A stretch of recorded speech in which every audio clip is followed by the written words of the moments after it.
I did a poll on Twitter where I said, would you rather have like this much money at age 30 or this much money at age 40, assuming I even compounded over 7% a year. And across the board, people would want the money earlier in time because like the 7% a year isn't worth it to them versus like just having the money now, right? That they can do and use it for different things. So though most people say that, like people say, oh, I want the money earlier, but then when they're parents, they don't give the money earlier. It's such a weird thing. It's like, your kids want it earlier, yet you won't give it to them.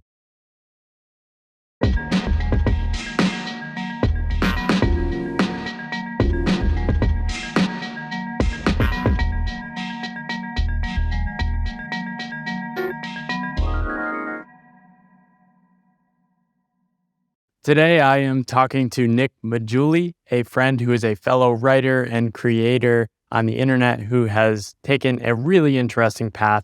Excited to dive into a number of the things he does. He writes the awesome blog, Dollars and Data. He also is COO of Ritholtz Wealth Management and wrote the amazing book, my now #1 personal finance recommendation. And I am completely sincere about that. Just keep buying. Welcome to the podcast, Nick. Thank you for having me on. I appreciate it so much. Appreciate the love. First question I like to ask people to kick off the podcast. And I've heard a bit about your story, and I think it's great framing for your own personal journey through finance. But what are some of the stories and scripts in relation to work that you grew up with?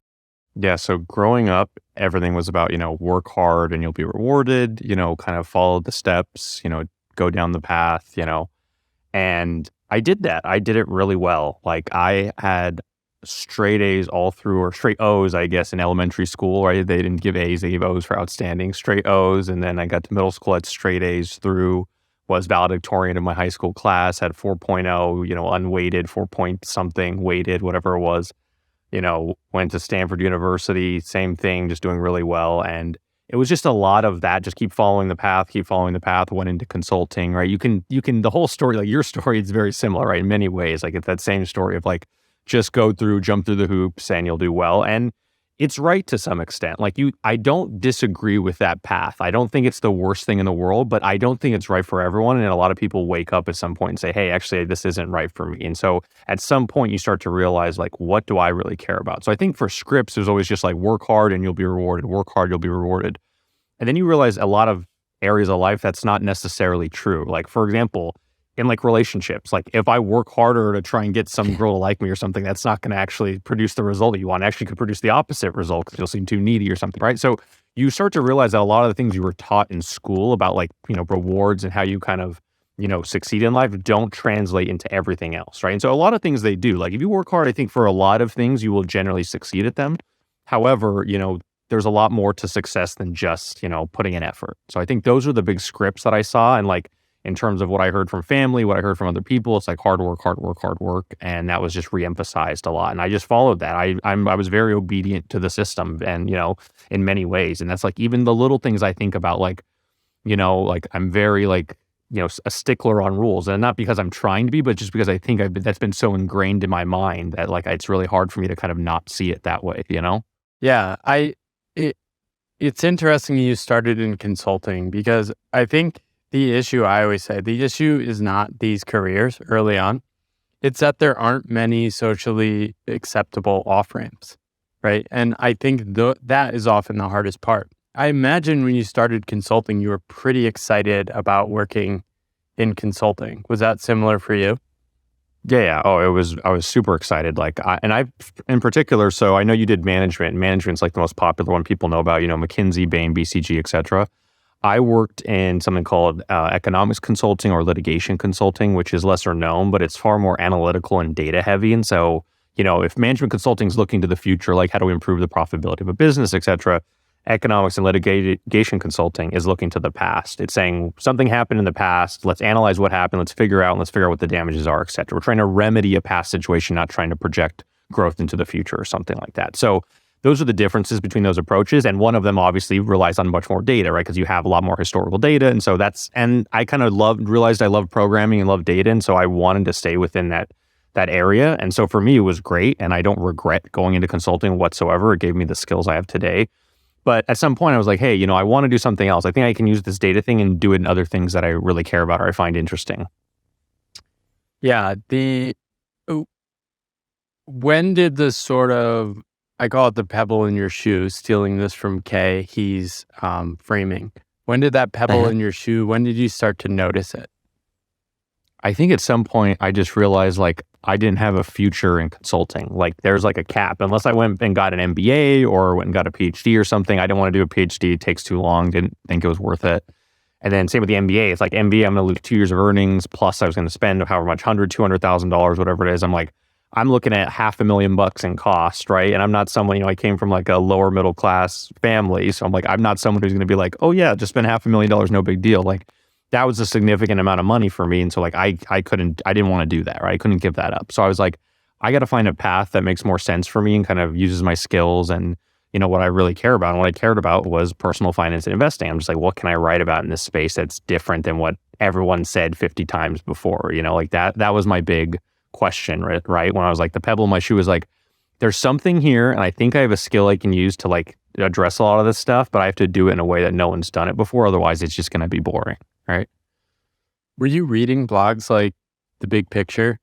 I was reading that back in like 08, 09. I remember reading that right after college. It's funny. I actually never read blogs before I started blogging, wow. but I read books. I read a lot of books. So for me, Yeah. the only way, like, that's what I thought about when I was like writing my book. Like, how would I reach myself? Like, let's say I could go back to when I was reading this stuff, early 2010s, right? Like, how would I get to myself? A blog post wasn't going to do it, but a book would. A book could get to somebody, right? And so that's like the thing. And not most people don't read blogs, right? And so once you're in the blog space, like it's like all I do is like read blog posts, right? But like that's because I'm in it, right? I'm like in the space. But before I was in it, it was never something I spent time on. And that's what that means is most people who are even interested in finance aren't probably spending a lot of time on that. And I understand why in some ways. Blog posts are great, they can be good, but like it just doesn't compare to the amount of work that goes into a book, a published product, right? Because you spend so much more time crafting the idea, crafting the narrative, triple checking the data, stuff like that. Little mistakes that could slip through on a blog post just are far less likely in a book, right? So I think that's why I didn't realize it at the time, but I was reading books, I was really getting the highest return per unit time I was spending. Yeah. One of the biggest books that had an impact on me was A Random Walk Down Wall Street. I read this in college and was sort of blown away by the gap between what people were saying, especially smart people about finance, and what the data was telling me. Did you read that book? And I'm guessing based on your current writing, you noticed this gap as well. Yeah, I think data for me is a huge piece of a lot of this stuff because, and I actually took it differently. So like in investing, there's already a lot of data that's been put out there. For example, one of my favorite books is, The Intelligent Asset Allocator by William Bernstein. That's like my go-to book. Tons of data. So it's not like data hasn't been used before, but it wasn't necessarily used on the personal finance side. It was always just like, oh, max your 401k, buy the dip, whatever. Different things that we hear a lot and no one's actually checked if they actually make sense, right? And so I was like, why don't I attack those things? Because I think a lot of people haven't done it, or at least haven't done a thorough job of doing that. So yeah, I read some of these books. I was like really fascinated with them. I had no idea that I would end up writing about this stuff, but I think I started writing about this and slowly like these things just came about, right? And like a lot of it was just answering questions. I think a lot of it, even how I structured, Just Keep Buying, is just every chapter is a question. And so someone asked me a question, well, is that true or should I max my 401k? And I'm like, everyone just assumed, yeah, just do it. That's what everyone else says. So like I never question it. And once you start to actually question and dig in, you start to find surprising results. Not always, but sometimes. And that's what's important.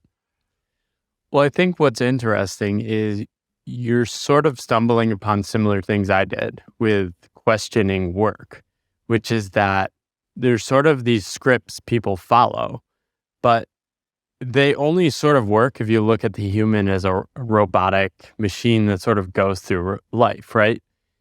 And I love how your writing brings alive these different parameters where you're saying, well, maybe it doesn't make sense to max your 401k if you can get an enormous return on your social capital or building personal relationships and doing all these things in the short term. And before we dive into that, I'd love to just like, I think it'd be great for listeners just to hear some framing because you've talked a lot about how you had this scarcity mindset of how you related to money and how that related to you discovering, oh, maybe it's not about just maximizing wealth. You got to actually live your life too. Yeah. And I think I've only kind of realized that. And remember, I'm saying this to someone who's 33 years old who hasn't had an immense amount of wealth, but I just like, you can read about other people's stories and like see the stuff that they go through. And it's like, why? Like the problems you have are very minor in the grand scheme of things, yet like you overemphasize them, you kind of get in your head about them, all sorts of stuff. Right. And so I started to see that a lot. And just thinking about the scripts we tell ourselves, as you said, like for me, scarcity's always been one because like when I grew up, like every time I went, to get fast food as a kid, it was always like order off the value menu or whatever. At the time, a dollar menu was like the thing. Like that was the thing that everyone came out with the dollar menu. So we always order off the dollar menu. They still have the dollar menu, but now it's like $1.19 or $1.29, inflation's eating it up. And so it's very interesting to me to think like, even today, I still have this feeling like I need to order off the dollar menu when I'm at a fast food restaurant. Like when I go to a steakhouse, spend $70 on a steak, no problem. But then when I go to a fast food restaurant, like I'm immediately back in that frame. I'm back in that little childhood frame I'm in. I'm like, wait, I can't be spending. I have to get a McDouble. I can't get a Big Mac, And so it's weird, but like it's really ingrained in us in a lot of ways. And so you have to kind of like outthink that and kind of move past that over time. And you just have to realize there's more to life than money. And so like you have to kind of break those scripts in a lot of ways. And it takes time. And there's no easy way to do it, but you have to like work on yourself internally to get past those things. I think the powerful thing about self-employment for me has been the constant uncertainty with money. And at first, this drove me, I don't want to feel this feeling. I'm going to try and make a bunch of money. That's what I did in my first 6 months after leaving my job. But then you realize you sort of have to have a different kind of dance. And for me, it was basically learning how to exist with those uncomfortable emotions. And now at this point, I can sort of say, okay, I have a strategy. I have extra savings because I care more about my runway than maximizing wealth. And then two, I do feel uncertain about money, but I'm just going to say, all right, I see you, Mr. Emotion. You can stick around, but I'm not letting you take the wheel. How has your relationship evolved over time? Yeah, when I think about that, like I haven't been in the same place you're in terms of self-employment where like your income's very variable. Like I do own a business that runs, dollars a day and all that.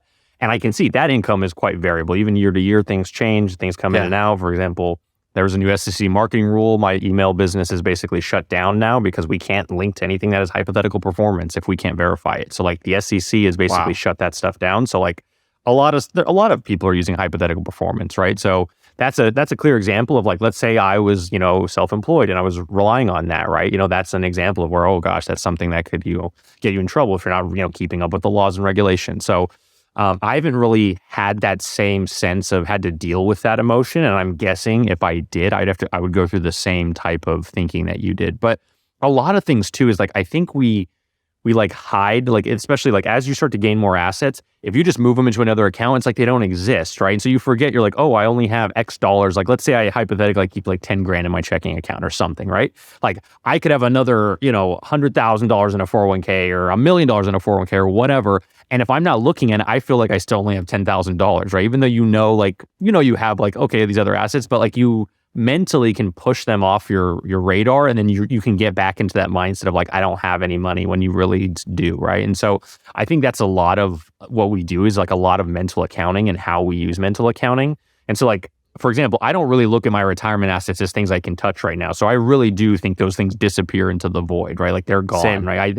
They exist in like a line on in a balance sheet of like my net worth, but they don't really exist in terms of like, oh yeah, I can just pull that and go do whatever with it. Like, so I think that's where, like, as I said, it really is mental accounting. It's how do you want to view your money? And once you kind of at least cognizantly like think about that and address like, what am I doing and why am I doing it? And then I think you can move toward, figuring out what works for you. Yeah, it's always fascinated with me observing people that will buy a house within 24 hours that will radically change their personal finances, but then they're still obsessing around, well, this gas station down the street, 3 cents cheaper. You got to go get your gas there. What's happening there? Just people, I think that's a personality thing. People love deals. They hate the feeling of getting ripped off, even It's if true. like, but like you're not, what they're not valuing is their convenience and their time, right? So that's why I think, for example, air travel, like one of the things I see with air travel, I see people that will take connections or two connections to save $100, right? And it's like, don't get me wrong, like if you don't have a lot of money, if you fly like once a year, like $100 probably is meaningful for you. But for people that are flying often, they still do that, like, more, at least once a quarter or something. Like, you should not be taking connections for $100 difference, right? I mean, just your time, the probability of something going wrong, losing a bag, the headache, the hassle. It's just, in my opinion, not worth it. But some people are like, you know what? I value the $100 more than those downside events. And so this is where it's like it's completely up to you and what you. It really matters what you feel like spending your money on. But I think that's an example where people end up valuing their time at zero, like with like connecting flights. Like they basically value their time at zero. And I don't think that's accurate a lot of times, And I think that's where people can make mistakes. Yeah, I also think people don't have a deep awareness of the broader culture, right? Our culture is a consumer culture. And we're probably so young when we first realize there are deals you can get taken advantage of, you should try to never get taken advantage of, and all these things. And they're similar to like work. There's no off ramp to these. I've Uh-huh. sort of been thinking around mentally. I now with money, I try to take the stance of I want to graduate from these money concerns, right? So similar to what you're saying, I want to be able to spend $100 more on that flight because I know the day of and when I'm really frustrated in that connection, I'll probably be willing to pay $1,000 to get where I want to Yeah. go. Um, yeah. How do you think about sort of graduating to new? Do you like that framing? Yeah, yeah. So there is a framework that I've kind of come up with a while ago that kind of tries to address this. I haven't fully fledged it out. I think I will write about this more. I've written a blog post on it. It's called Climbing the Wealth Ladder, but I might actually write a book about Oh this. But yeah, here's I've the read that idea. one. It's That one's great. basically the idea is like your marginal spending decision, like that marginal amount of money you spend. So in this case, it's $100.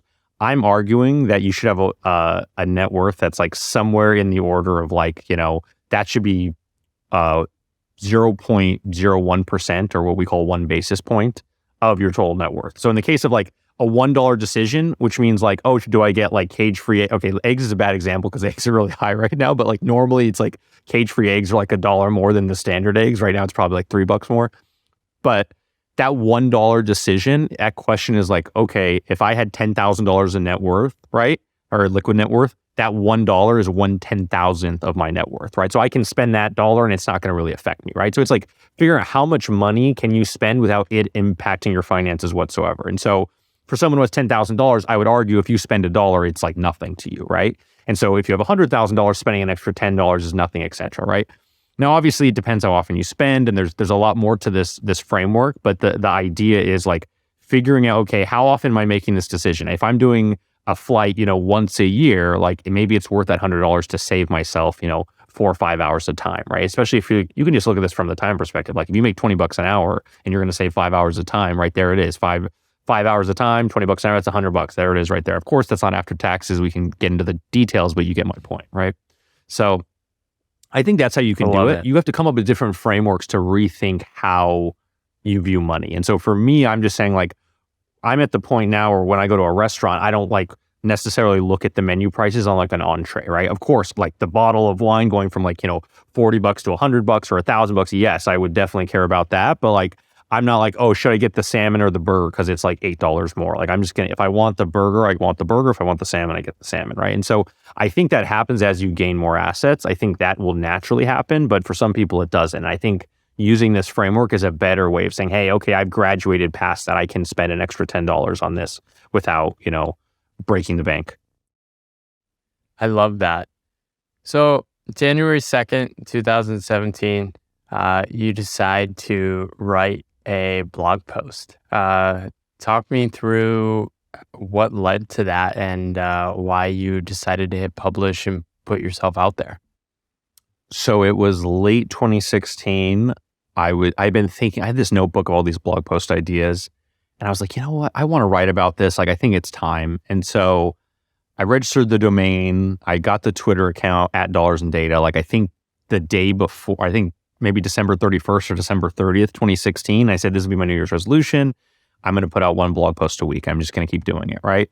Told all my like coworkers and stuff. And then like, it was just crazy because like there was now a betting pool of when I was going to give up after like, after like 4 or 5 weeks, they started betting on when I was going to give. Oh, it was crazy stuff. But my mindset at the time was like, hey, I want to write about this stuff. And so my first post was called How Hedge Funds Get Rich. And it was just me attacking, fees and how basically like the hedge fund will be richer than you within 20 years on average using a 2 and 20 fee structure, which was like at the time, like the standard. It's since come down. I think it's like 1.5 and 15 or something, or 1.5 and 17, whatever it is. But like those fees are so like egregious that within, a generation, the hedge fund's going to have more capital than you, right? Assuming they're reinvesting their capital and just getting market returns, right? You don't have to get anything crazy. Yeah. You don't have to beat the market whatsoever.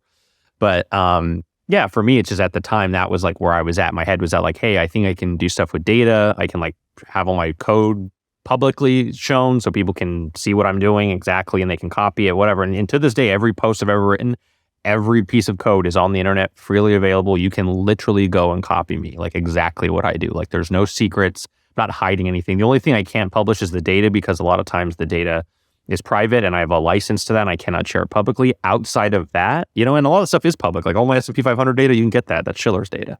So I'm just trying to like, be open with it and show people like, hey, this is very doable. And I'm being very transparent with everything I do. Did you write before that publicly or privately? Nope. Never. I mean, Wow. Obviously in school I had to write essays about this or that. Like I've obviously had to have written in my life, but I actually hated writing. Honestly, I hated writing. And I think the reason I hated writing, and I've talked about David Perell, about this a lot. It's like, I hated writing because I had to write about what someone else wanted me to write about. I didn't get to pick the topic. It's like, oh, write me a 500-word essay on, Boo Radley and, or the Scarlet Letter or whatever. Like, it's like, I don't want to write it. Like, no offense. Like, these are decent books. I'm not downplaying the books, but, as a teenager or something, like, I don't want to write about this stuff, but like, I had to write about this stuff. So I had to learn how to write, do all this stuff. And at some point I was like, what if I got to write what I want to write about? And I want to write about how hedge funds get rich, right? Like, and how it's all about their fees, right? And so for me, that was the idea. And so even then, like, even if you read that blog post, it's decent. Don't get me wrong, the math's cool and all that, but like, I wasn't even that good of a writer. I improved on the job. Like, if you actually start reading my blog posts, you'll just see like, yeah, these aren't even written that well. And then over time, I think they get better and better because I just become a better writer. So really, you're seeing me become a better writer over time. And you can just read like one of my more recent posts and then read like post 2 or 3 and you're like, this is the same person. Like you won't even recognize the writer necessarily. The data stuff will be there, but like the actual good writing, the good mechanics, all that stuff I had to develop really. So, and yeah, I hated it because I didn't get to write about what I wanted to. I think in 2017 though, like the quality of the writing didn't matter as much. The thing that comes through in that post, I just reread it yesterday, is the curiosity is there. And I think what people like you, people like me, other people who have been writing on the internet are discovering is that there's a shortage of people who are just following their curiosity and sharing what they find. And it's still, crazily enough, early for this, I think. I think one thing I find is that there's just a shortage of people writing similar stuff to me. So people might look at what I'm writing about work and saying, oh, Paul's already writing about that. I want there to be 20, 25 more people because then I'll get more inflow of ideas, be more inspired. Who have been some of your biggest inspirations you've sort of learned from after starting writing and connecting into the blog world? Yeah, so the obvious names in the financial world, like Morgan Housel, Michael Batnick, who's my boss technically, Ben Carlson, Josh Brown, all these people who like those 3 I work with, right? But like, I just love their writing. I love what they're doing. I kind of keeps me, on top of my game. And like every once in a while, they'll put out something that's just so good. I'm just like, yeah, I just love that stuff. And so for me, it's like, following people, finding new people in the space. Like I think one of the people I found in the last few years is, Money with Katie. So she's great at what she does. Like Jack Rains is new. Like there's a lot of people that are kind of new people that are coming out, getting their name out there. And I love it. And I agree. I wish there were more finance bloggers. I wish more people use data at like a high level because there aren't that many, if I'm being honest. If I had to pick like who are the heavy data people, it's like, Michael Batnick, Ben Carlson, myself, Jesse Livermore, who's a pseudonym blogger, etc. And then like Charlie Baleo, or I don't even know how to say his last name properly, but he's also really good. But like, there's not that many of us that are like writing with a lot of data and writing like regularly, right? And that's the thing. And I wish there were. Yeah. Do you like writing now? Yeah, I love it now because I get to choose what I write about and I enjoy it. And as long as I like have some passion for the topic, then it's great. I mean, at times it can be frustrating because there have been times where I literally will sit on a sentence for like 40 minutes because I'm like going back and trying to I'm like, no, I'm trying to make these two clauses fit. And I'm just like, no. And I'll just sit there and I'm like, this is not right. And at some point I have to either nuke it or do something else. But like, that's rare when I do that. But there are times when I will be on the same sentence for over half an hour because I want it to be perfect. I want everything to flow. I want it like, when you're reading this thing, I want it just to be like butter melting on a page, like just natural, like just easy flow. I don't want it to be like, oh, there's any sort of, grittiness. And so it's funny when you read bad writing, it's so obvious. Like within a couple sentences, oh God, this blog post is going to suck. And then good writing within a couple sentences, the same thing. I'm like, oh my gosh, this is just like, there's people when you read them, it's just, they seduce you with their writing and it's so good. And so I'm trying to get to that level. I still think I'm pretty good at what I do, but I feel like I could get even better. And there's other people I read who I'm just like, my gosh, how do they do that? How do they just, that slow seduction? And it's so good. And so I'm trying to get to that level. But it just takes so much time to get that, right? It's like, it takes me 10 hours a week to write a post. So every single week is 10. And some I've done less than 10, but like, someone's like, why don't you write like 3 or 4 posts a week like other people? It's like, because I don't have 40 hours a week to write. I just can't produce at what I believe is my quality at that, that quantity. So yeah, I imagine you have the same response when you read some of Morgan Housel's posts. I read his posts and I'm just thinking to myself, this is not fair. Hey, just to go. I mean, he's been doing it so long. Yeah, he's been doing it for so long though, and that's literally all he does. I mean, he reads a lot, obviously, but like, he's literally just a writer. Like, I still have a full-time day job, and I love what I do. Like, I'm doing programming. I have to like solve these really complex technical problems, things that like I love doing, and I get to use elsewhere. But I'm not a pure writer. Like, I still don't like. Yes, I write, but I don't consider myself like a writer. Like, as a huge piece of my identity. Like, I have to write daily, or I have to get these things out. So I don't let it be a big piece of my identity like it is for other people, I think I'm more of like I consider myself a data scientist who writes more than a writer who's a data scientist, if that makes sense, right? And even the data science I'm doing is not like that complex. A lot of this is like literally percentages. Like, can you do percentages like or fractions? Like, that's it. Just do it a lot of times, right? And that's most of it. Yeah, I think your writing though has sort of helped you create your path for you, right? I think what attracted the Ritholtz people to you is probably, oh, here's proof of work. This is amazing.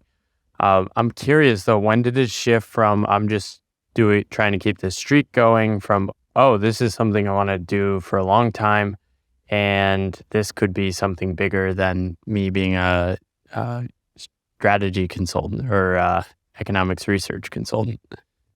Yeah, so that transition, I just realized like, because I met up with Josh and Michael at Ritholtz, and we just started chatting, and I basically was like, hey, like, could you guys use someone, like, they like, we have a lot of data and we don't know what to do with it. And I was like, I could analyze it for you. I can help you guys make better decisions, etc. And so that like most RIAs, registered investment advisors, like they are not hiring data scientists, right? I don't even think I know of a single data scientist in a single registered investment advisor in the United States. I bet there are some, but for them to hire me was a massive risk because like, why would we hire this technical person? Like, we don't need that. We need more assets. We need, operations people to open the accounts, to trade the accounts, etc. So it's a very different model. I said, let me come in and see what I can do. And so I came in, started doing, business intelligence stuff, started help run the websites, and now I just do a lot of different stuff for the firm. So it's like mostly technical. It's very technical work. And so that's what I try to focus on. But yeah, how did that transition happen? I met them and we basically hit it off, and I said, let's do it. And so they're willing to take the risk. They hired me, and I think it's been a great thing for both of us. And it's a symbiotic relationship because I can write about my blog stuff. I can do all this stuff and still be that person and still have a full-time job. Before, I was starting to run into compliance issues already with my old firm, even though I was technically anonymous for the first 7 months. So no one even knew it was me. So at some point it came out that it was me. And then my compliance department, we were going back and forth. Like, we had hedge fund clients. How could you post this hedge fund thing? And I'm like, oh God, I was like, I'm not attacking any specific hedge fund, I'm just attacking fees in general, but it's not important, right? So Yeah. I finally got out of there and I didn't have to worry about that anymore. And so, ever since then it's been smooth sailing basically. So, and yeah, and even now I don't look at it as like, oh, I'm just going to be a full-time creator. I don't really see myself as a full-time creator. And I don't think I could do that because I just can't do it. I can't get on Instagram every day, post a post every morning, post a story. I tried doing that for a while and I can't. I'm not like that. I'm not We're wired to crazy. share my life. Yeah. I'm not wired to share my life like 24/7 with people. Like I just don't care enough about doing that. And I personally don't think it's that interesting. I'm like, why would you care about like what I'm doing all day? Like it's just so weird. And maybe it's just my ego like saying don't do that, or I don't know what it is, but I don't think I'll ever be a full-time creator. I mean, I also said I would never write a book, and here we are. So I don't know. So Well, I think I love talking to people like you who are channeling this creative urge, right? And I think I would say most of us are creators in today's world, and probably the best career strategy is also to create and share your ideas. You happen to move from a firm which didn't understand the future in the internet to a firm which had basically been blazing that path in the financial world. Like Barry mhm. was so early on this stuff. I read I his think he was on stuff on Google GeoCities. Reader. He was on GeoCities? No, I don't know if he was. I joke he was, but like he Probably, was yeah. back in the night. I think he honestly started the blog like in the 90s or early 2000s. Wow. Yeah, like he was that far back. Yeah. Yeah, I remember he was in my Google Reader senior year of college. I'm not sure how I found him, but this was 2007. And there's just a shortage of good content. And I was always just fascinated. This person is a financial advisor and also just blogging. And um, it's so common now. A lot of people do this, but it must have been really refreshing to see somebody value that side of you and say, yeah, this is actually going to help us your writing and keep going on it. Yeah. I think that the reason why blogging really took off, if you think about it, is like the traditional, information ecosystem was, the newspaper, right? And that's daily. You look at it, you Yeah. throw it out, right? Maybe you keep a specific column you like a lot. You might keep that newspaper, but how many times are you going to do that? Imagine I had to keep a physical copy of every like Morgan Housel and like Michael Batnick blog post. Like my whole apartment would be full, right? My 500 square foot apartment would be just filled to the top, right? So the information ecosystem didn't allow for keeping long form content. Now with blogs, you can kind of do that and you can kind of follow a writer and do it in different ways. And the fact that more, Wall Street journals of the world and Bloomberg's of the world haven't tried to lock up even more of these writers is shocking to me. I don't get it. Like there is Matt Levine, Morgan was at the Journal and stuff, but like he couldn't just write whatever he wanted, right? Like he had to, there's still, there's certain things you can't write about. They wanted to be more topical. Like today, then like he could write like one of his greatest posts ever that's like legendary around the world, but that's not daily news, so they don't want to publish that, right? So I think about like where's that going, and I think the rise of Substack and all these type of things make sense because now people can say, hey, here's my brand, here's my long term ideas, and I think it's taking off for a reason because there's value there. Yeah. And yeah, I think traditional media is radically underestimating this. I mean, you've seen it a little. You've seen people like Ezra Klein go do his own thing, and it's mostly in politics and mainstream news. Though there's all this long tail of all this interesting content, worlds like yours. I think finance has probably done a better job than most other industries because you can sort of pair it with advice in an interesting way. Um, I'd love to hear more about how you think about building relationships. I know from other people as well, you're really good at building relationships with people, especially in New York. I know writing online is a really easy way to do that. I've done that with people. Put your ideas out there. People are more willing to engage with you because they can dive into your thoughts before they meet you. But how have you thought about just connecting with people, especially in the New York finance scene? I think for me, it's just about, finding people that you like for associated reasons, or even people when they reach out to me like, hey, would you be willing to meet up for dinner sometime? Like fans, I've gone out and had dinner with people, it's very, I love meeting people, talking to them, hearing their stories. And, I think you just have to like you're just a human, right? You're like, there's all this ego, like, oh, you're a creator of all these followers and stuff, but it's like, that's all BS, really. Like, you're still a person at the end of the day. If I didn't have the followers, I would be the same person, right? And I never want to lose myself. And so for me, it's always about like, do I appreciate someone's craft, or do I appreciate, like, if someone's like legitimately interested and wants to meet, I will definitely meet them. Like, I'm not going to go fly somewhere, but like, if someone's in my city and they're like, hey, I can meet, and I'll say, hey, meet me here. If they're willing to come to me, then I'm definitely down to sit down and talk with people. And I do it all the time. So I think for me, it's just about like, you have to put in a lot to get stuff out of relationships. That's how it works. And I think a lot of people, let those fall by the wayside. So I try not to, right? You have to work at it. It's active work, right? To keep relationships alive. It's easy to say, like, for example, when I send books out to people, most people, when you send advanced copies to like people, friends, people in the industry, like they just send the advanced copy. I signed all of them, right? Like I signed them to people. I said like, hey, like appreciate, thing, our relationship, or whatever specific thing, Tell them the truth. Yeah. So it's like whatever specific thing I wrote like stuff about like my relationship with that person. And like, that's like, it's the small little touches like that. It's almost like, telling people happy birthday on their birthday. Now, obviously, I don't know everyone's birthdays, but you get the point, right? It's like you really have to show that you actually care, and you do, right? That's the thing. That's really what matters. And so it's not about like, oh, what tactics can I use to improve my relationship? It's like, just actually care. And if you actually do, like, that, you'll see that will come back to you in a lot of ways. And so people have helped me out so much, just having me on podcasts, talking about my work. Like, I've just been, I'm so grateful for that. I truly appreciate people like you, Paul, and others that have, done that for me. And so, I'm willing to help out others as much as I can. So like, the invitation's open. Like, everyone's helped me. Like, please, if you need anything, like, let me know. Right. So. I love that. Yeah. You have such a generous spirit. And I like to think of creating and sharing ideas as a generous act, right? Because the selfish thing is not to share your wisdom with the world.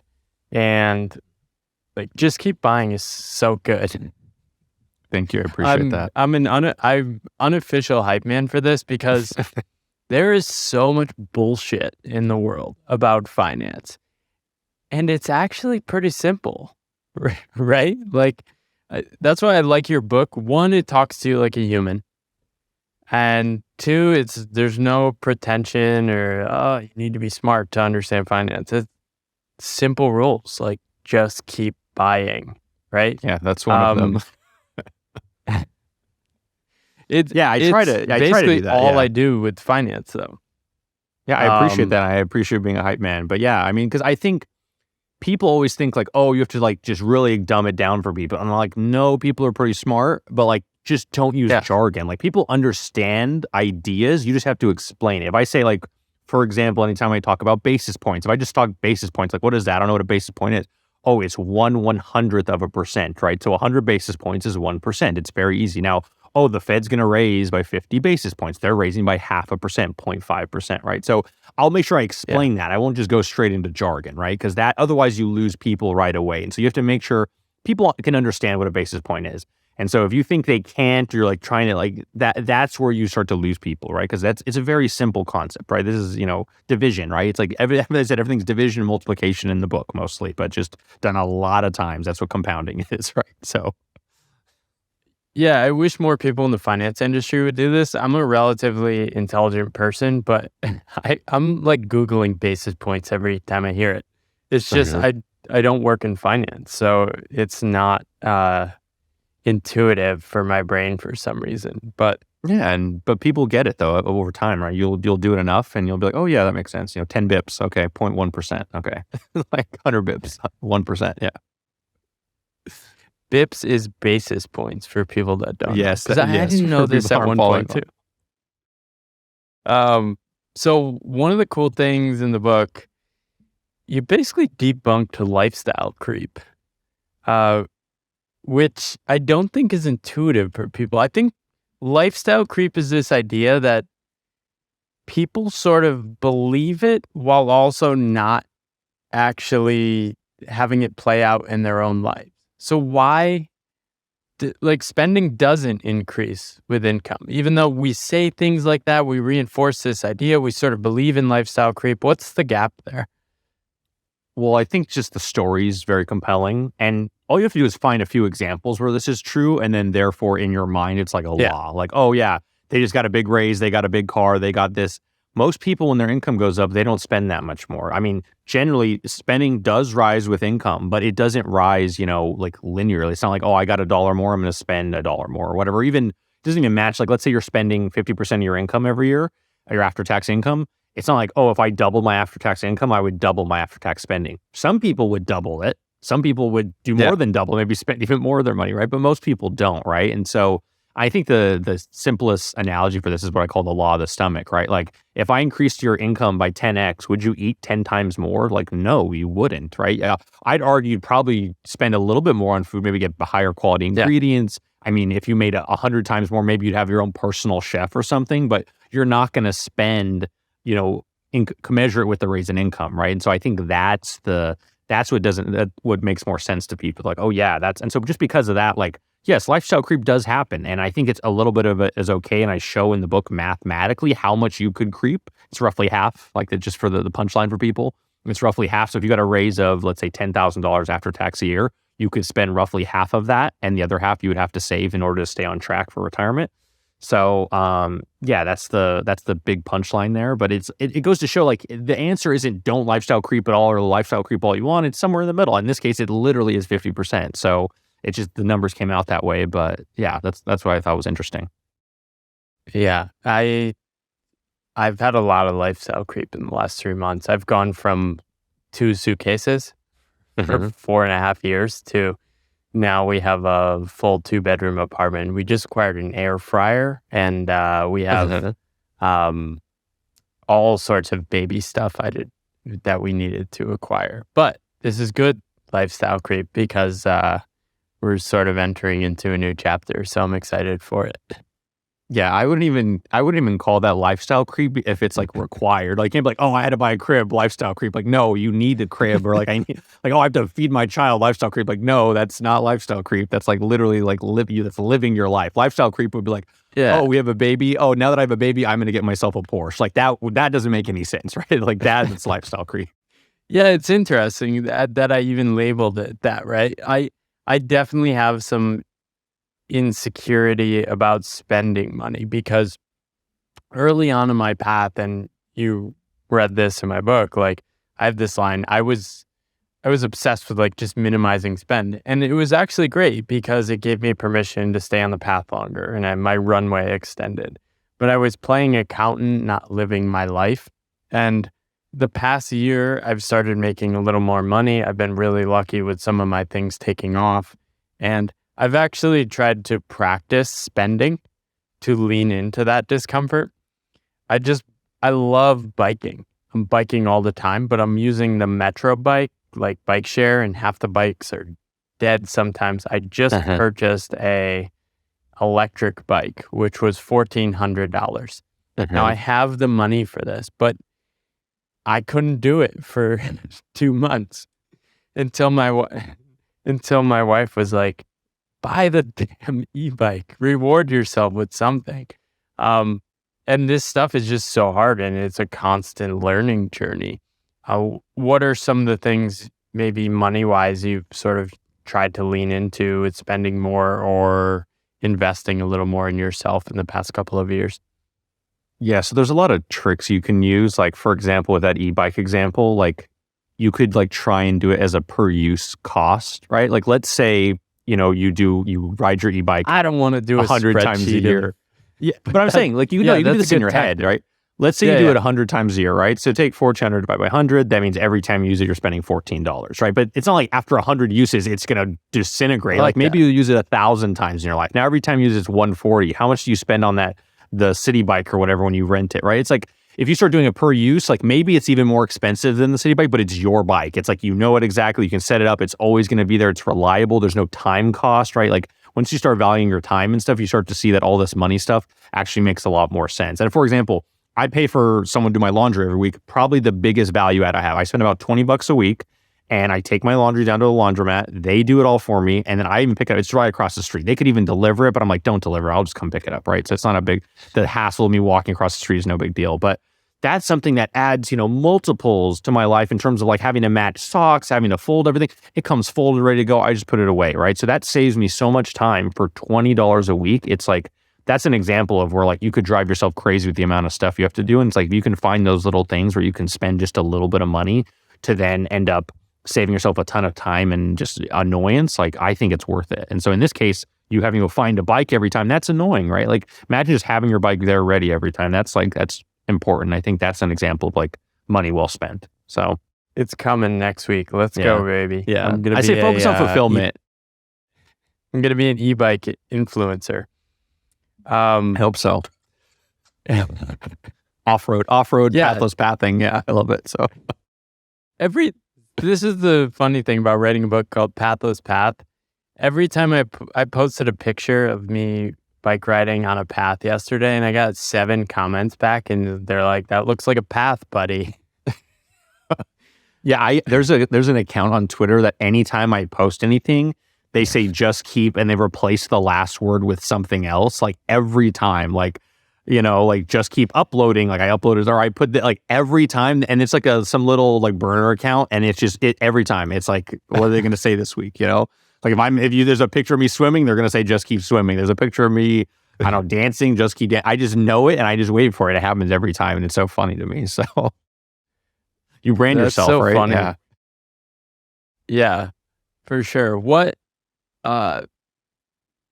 Another thing that jumped out in your book that I really liked is most people, and I think this was US, most people die with far more money than they expect.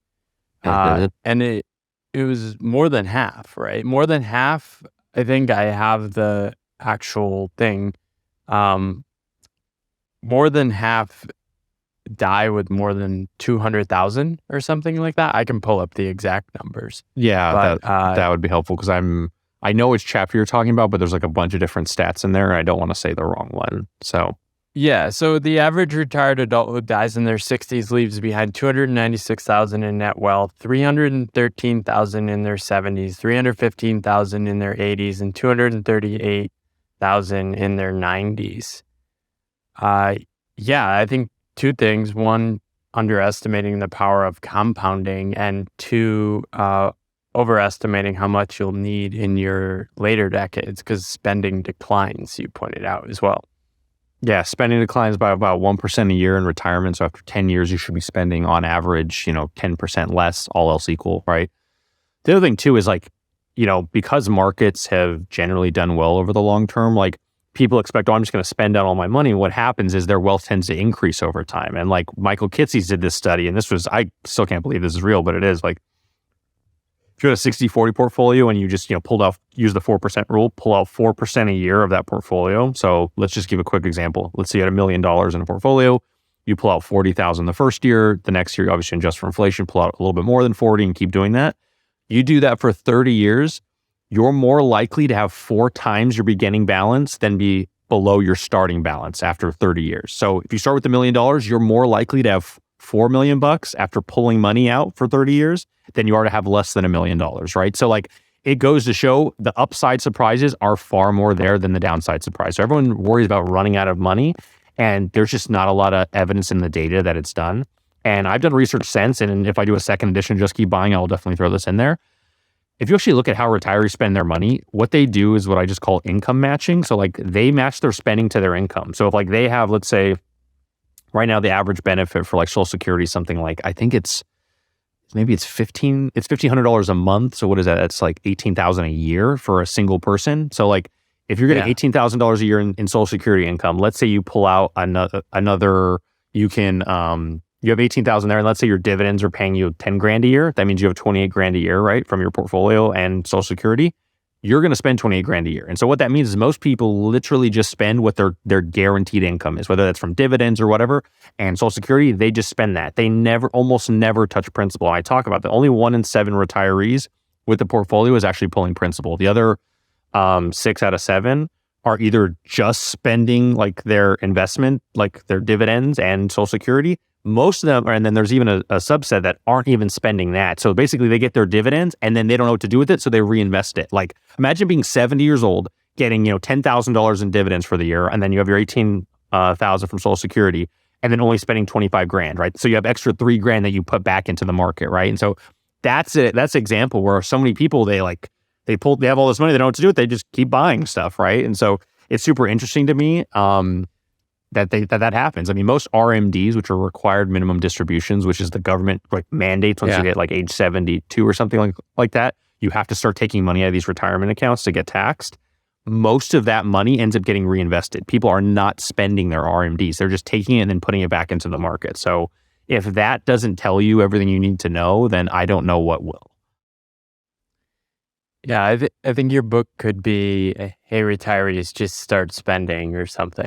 But then again, like if they keep buying assets, that's like in theory increasing asset prices, which is good for everyone who else is buying assets. So I'm kind of torn on like my selfishness versus like actually getting them to spend their money. So, Yeah, what's your personal take on sort of leaving behind a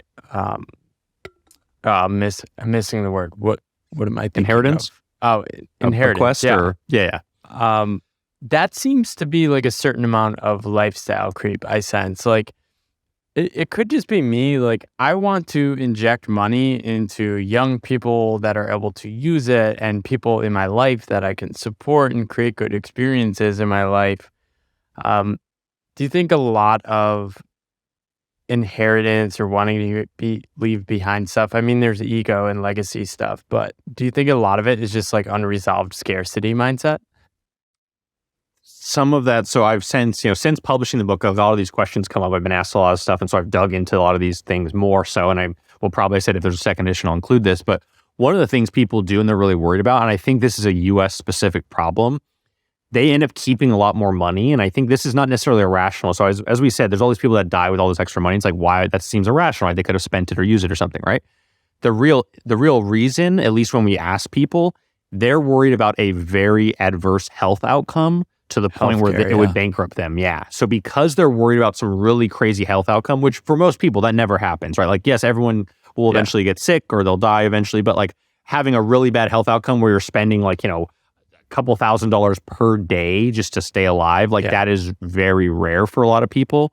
So because of that, like they end up keeping all this as buffer. Like they're like, oh, I need $1 million in healthcare buffer just in case, right? Which most of these people don't end up using, right? So because of that, it is like kind of a hedging. They're hedging in some ways, but I do think it may be a little bit excessive. And I completely agree with you that we should be like, you should be giving that money sooner to be like, if I have kids, I want to ideally give it to them once they're adults and say like, hey, use this now. It's better for you to use it now than for me to like just wait and let it compound and then I die and then you get it when you're 60 or something. Like, what's the point of that? Or 50? Like, I just feel like the money's more useful like earlier in your career. And I even asked people, I said, I did a poll on Twitter where I said, would you rather have like this much money at age 30 or this much money at age 40, assuming I even compounded over 7% a year. And across the board, people would want the money earlier in time because like the 7% a year isn't worth it to them versus like just having the money now, right? That they can do and use it for different things. So though most people say that, like people say, oh, I want the money earlier, but then when they're parents, they don't give the money earlier. It's such a weird thing. It's like, your kids want it earlier, yet you won't give it to them. And just like you would want it earlier, but like, yeah. So I don't know what the solution to that is. I mean, for me, like I think a great book that really addresses this and really kind of changed my thinking a lot is Die with Zero. So I highly recommend that one for people. Obviously, I don't agree with everything in the book. I don't think you have to die with zero, but I think the philosophy of dying with closer to zero is better than what we're currently doing. And so, yes, there are a lot of retirees that are struggling that only have Social Security and they're not going to have anything to leave to anyone. But there's also a decent amount of retirees that just are just piling assets on top of assets to die, richest person in the cemetery. And so I think moving somewhere toward the middle is for everyone, it would be a better system. Yeah, I think one thing that has surprised me, I've been lucky to talk to hundreds of people about their relationship to work, and money is invariably a part of that relationship to work. And one thing that has shocked me is how different realities people can be in relation to money. So I can talk to a Google employee one day who has $5 million net worth and is like telling me with a straight face, I am poor. Life is too hard. I need to hit 10. There's no way I could possibly leave my job. And then I talked to somebody in Pakistan. These are real examples. Who has like $1,500 saved, and he is outlining to me the boldest plan, how he has all these things he's going to do. He's going to quit his job and go on his own. What is how do the realities get so disconnected from the actual possibilities? Because, feeling rich or feeling like you have money is always a relative concept. And I'll give you an example. So I have a good friend that worked at a tech company. I'm not going to name the tech company, but in 2021, he almost made $1 million. He was like very close to making $1 million, right? Because most of that's from stock compensation, right? He got paid stock, the stock went up a lot, et cetera, right? And yet the only thing, like when we talk, like I don't think he feels like he's poor, but he's not that delusional, but he doesn't feel like he's doing as well as he could because he knows people that started the company like a year or two before him and got way more stock grants and they made $5 million, $10 million, $7 million, whatever, right? And so because of that, like it's always like a thing of like, oh, am I really doing that well? When like on an absolute scale, you're crushing it. You're like for your age especially, you're like in the probably the 0.1%, if not, I know he's in the 1%, maybe the 0.1%, right?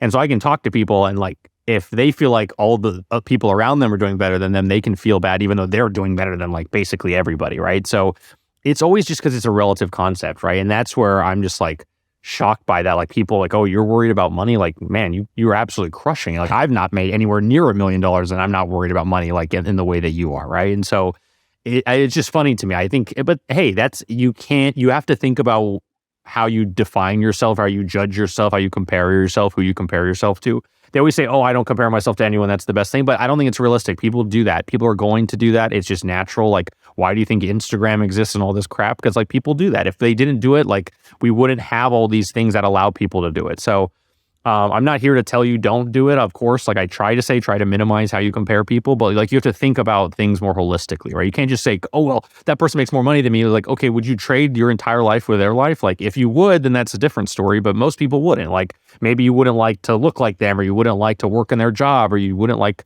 their spouse or who knows. I mean, when you really start getting into this stuff, a lot of it's psychology and you have to really just address your own inner like feelings about a lot of this stuff and like why do you feel this way and then kind of address that and then go from there. One fascinating thing I did was actually log into my Social Security site. And what I found shocked me. I found that I had already fully qualified for Social Security by working 40 quarters. That's all you need.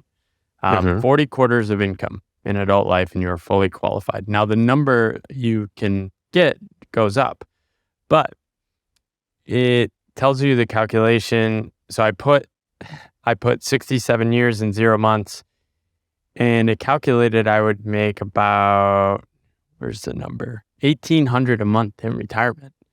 And then I calculated, okay, I have this retirement account. And if I just break even, never invest any additional money for the next 30 years, and then project a conservative 4% annual market return, I would essentially have $5,000 a month for retirement starting at age 67, which was the craziest thing to me because I basically declared in this post, I am officially retired in the sense that I no longer have to do work that I don't want to do, which was so freeing to me. And I think I just got a couple responses back that were like, you're insane if you think you can actually live on $5,000 a month, which just cracked me up because I had lived on $3,000 a month right after I quit my job in the US. But yeah, have you gone through an exercise like this to actually just calculate like Social Security and things like this? Yeah, I mean, the problem, a lot of this you have to inflation adjust. So I'm assuming that 1,800 would be an inflation adjusted amount, right? And so that once you adjust for inflation, that's a lot of this. So I think I'd probably have to move to Thailand or something, but still, I'd probably be pretty happy in Thailand. Yeah. I mean, I have done some of these things before, but like the issue is like the error bars on the future are so large that it's like, I think it's silly to do this type of stuff. Like for all you know, like I could get, struck with some crazy illness in like 5 years and like all that retirement, none of that matters. All I'm going to care about is like surviving then, right? So it's like, I'm not saying like you should never try and prepare for the future. That's not what I'm saying, but I'm just saying like, if you'd asked me, 10 years ago whether I'd ever write a book, I'd say, what? I don't even write. Like I would have said no. I said, that's the most ridiculous thing I've ever heard. And now that I'm here, if you asked me 2 years ago or 3 years ago, do you think it's possible you would have wrote a book? I would have said, okay, yeah, maybe it's possible. I don't think I will. But, but as the future starts to unfold, things make more sense. But like the further you go back, the more like 67 years old, I mean, that's like, decades from now. So you're like, I have no clue what the world's going to be like, what costs will be like. Will the US still be a country in its current state? Probably, but you never know, right? And so there's all We have these, no there's so idea. much error. There's so much error in the forecasts that it's like really a difficult thing to like say, oh, I know I'm going to have this much income and all this. So I'm not saying not to do it. That's why we have planners, why there's a whole advisory industry. And I think it's useful. It's a useful guide to like see. I think it's useful just to figure out like how much money you just have on a relative basis. Because you didn't know that, Yeah. right? You're like, oh my gosh, I could use Right. $5,000 a month. Once you know that, that's at least useful for you to like make decisions now. And so I think it's useful to realize like, oh my God, maybe you have more money than you realize. I think that's a good thing to do. But like trying to figure out your exact retirement income and how much you're going to have, I think that is difficult, but we can try and plan. Like obviously if you're 60 years old or 62 years old, 67 is not that far. You can probably plan pretty well. But if you're like, in your 30s and 40s and stuff like that, it's really tough because your career could take off in a way where it's not going to even matter. I mean, what if you sold another, I heard you sold just 10,000 books. What if you sold 100,000 more books or, another 200,000 books or something? It would completely change your life. All that retirement crap wouldn't matter, right? It's like, that's the thing. It's like you're picking all these things, but you have no idea how the future's going to unfold. Yeah. Financial stuff, I think, is just a vessel for unprocessed emotions. I love think that. for me, like finding the number was freeing, but I'm a little crazy already, and I'm sort of like very comfortable not making that much. So, like, if I could sell 10,000 books a year, I told someone I'm retired. Like, I can make that work.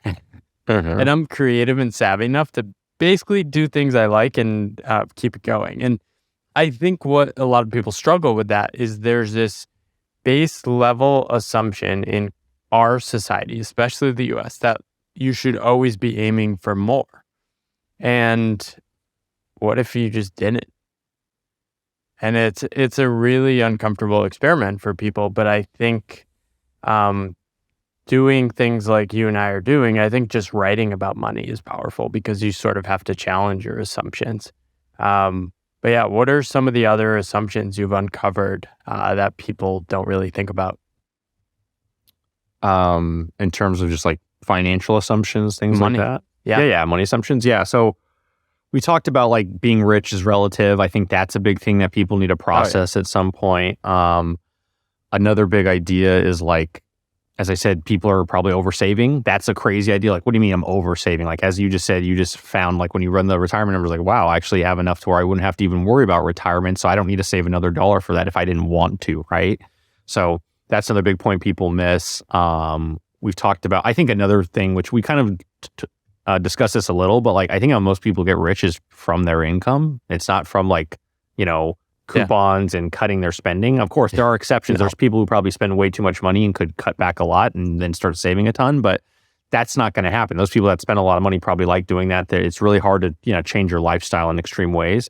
I think most people that get rich are, or get wealthy are people who either have a very high income or are able to just save, like, you have a decent income and they're able to save a good chunk of that and compound it for a very long time, right? So I think the thing is like focus on income. Like income is, I think, underrepresented in the personal finance literature. And that's why, like, if you focus on that more, I think you're going to have better outcomes than if you like sit and try and optimize every piece of your investments. So that's another big idea that I think is probably under discussed. It's like, stop focusing so much on investments and really focus on income, because that's what really builds the wealth that allows you to save and do all the other stuff. Well, and I think downstream of that, and I think it's so cool to see how much you're enjoying what you're doing in your full-time job. A lot of people are sort of aiming at what I call these escape scripts. And I sort of became victim of this after leaving my job. I just wanted to work less. I wanted to escape the responsibility of having to work. But then I found stuff I actually like doing. Do you have thoughts on the financial independent retire early community? I mean, I think their philosophy is sound. A lot of what they talk about is what I talk about, but a lot of young people gravitate towards like, okay, X number, and then I can escape work forever. What do you know about liking your work that those people should probably consider a little more?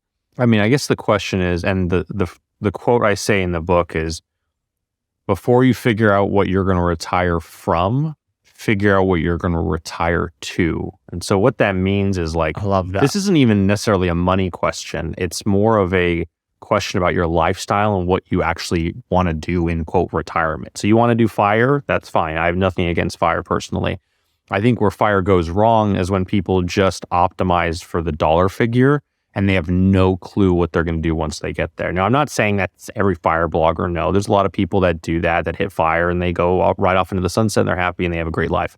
Yeah. But there's some people that do that and then they come to regret it. They're like, wait, I've had some crazy, I had this guy write one of the biggest DMs I've ever had on Twitter, and it was horrifying. I put some of it in the book. This guy's like, I'm just traveling. I have enough money where I can just travel wherever I want, but I don't have any purpose or work. I'm just like waiting to die, basically. Like I go to different places. And it's really sad. That's like remember, as I said, there's like the fire people that are happy, living their dream off somewhere, traveling the world. There's the other side of that, which is like the people who just feel depressed, like they have no purpose, but they're still traveling the world. So like there's two sides of that spectrum. I think the middle is probably more likely outcome for most fire people, but it really gets at a deeper question, like what is work and what does that mean in our purpose in society and how we view ourselves. And there's a lot more to unpack there. But I said the quote is, before you figure out what you want to retire from, figure out what you want to retire to. So you really have to solve that, and then you can figure out everything else. And as you said, like, yeah, work sucks when it's stuff you don't want to do. Just like writing sucks when you have to write about stuff that you don't want to write about. But when you get to choose the topic, when you get to choose the type of work you're doing, and it is productive, you can just be like, you have to do something that someone values that can pay you so you can survive. So you need to work on something that is valued by the marketplace. So conditional on that, I think everyone can find something that they love that is also valued by the marketplace. I think it's very rare that there's someone out there that's just like, oh, all the things I love, no one in the marketplace values any of the stuff I love.